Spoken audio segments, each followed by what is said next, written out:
بعض احباب کے نزدیک نماز کے فرائض جو ہیں وہ 13 نماز کے فرائض 13 وہ اس طرح شمار کرتے ہیں کہ 6 فرض جو ہیں وہ نماز کے باہر کے ہیں اور 7 نماز کے اندر کے ہیں۔ وہ 6 نماز کے باہر کے ان کے بارے میں ذکر پیچھے گزر چکا ہے، ایک مرتبہ دوبارہ رپیٹ کر دیتا ہوں کہ سب سے پہلے طہارت ہے۔ طہارت کے بعد جس جگہ پر نماز پڑھنی ہے اس جگہ کا پاک ہونا، اس کے بعد ستر عورت ہے، ستر عورت کے بعد استقبال قبلہ یعنی قبلہ کی طرف منہ کر کے نماز ادا کرنا۔ نمبر 5 جو نماز ادا کرنی ہے اس نماز کا وقت ہونا۔ یہاں پر یہ بات ذہن میں رکھیے گا کہ اگر عصر کا وقت ہے تو عصر کے وقت میں عصر کی نماز ہی ادا ہوگی۔ ہاں یہ بات بھی ذہن نشین کر لیجئے کہ عصر کے وقت کے بعد اگر آپ کوئی قضا نماز پڑھنا چاہتے ہیں یا عصر کے وقت سے پہلے کوئی قضا نماز ہو تو اس کا حکم اور ہے، وہ آپ ادا کر سکتے ہیں۔ اور پھر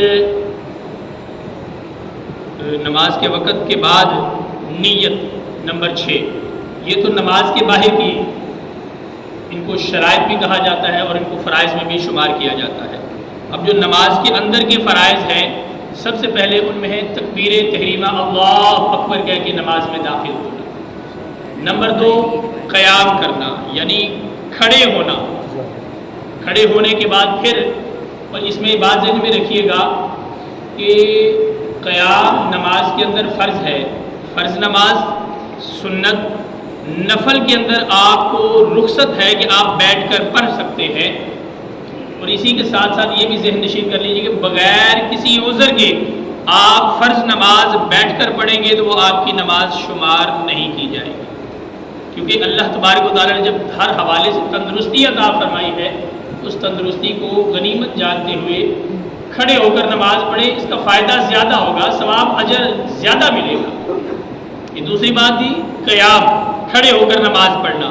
تیسرے نمبر پہ قیام ہی کی حالت کے اندر قرات کرنا، قرآن مجید فرقان حمید کی کوئی سی 3 آیات کی تلاوت کرنا ہر رکعت میں۔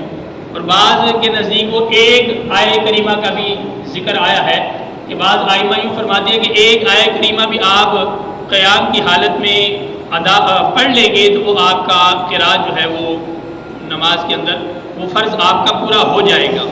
اس کے بعد رکوع کرنا، رکوع کے بعد سجود، یہ 5واں فرض ہے۔ سجدے کے بعد ہے قعدہ اخیرہ، نماز کا جو آخری قعدہ ہے جو اتحیات کی حالت میں ہم بیٹھتے ہیں، یہ قعدہ اخیرہ ہے۔ اس کے بعد ہے خروج بسنعہ، دونوں اطراف میں سلام پھیر کر نماز سے باہر آنا۔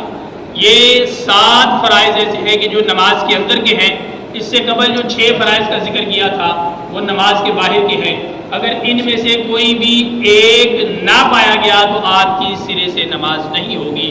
اللہ تبارک و تعالیٰ کی بارگاہ میں دعا ہے کہ رب ذوالجلال ہمیں اپنی نمازوں کا خیال رکھنے کی توفیق عطا فرمائے اور صحیح معنوں میں اپنی نمازوں کی ادائیگی کرنے کی توفیق سعید عطا فرمائے۔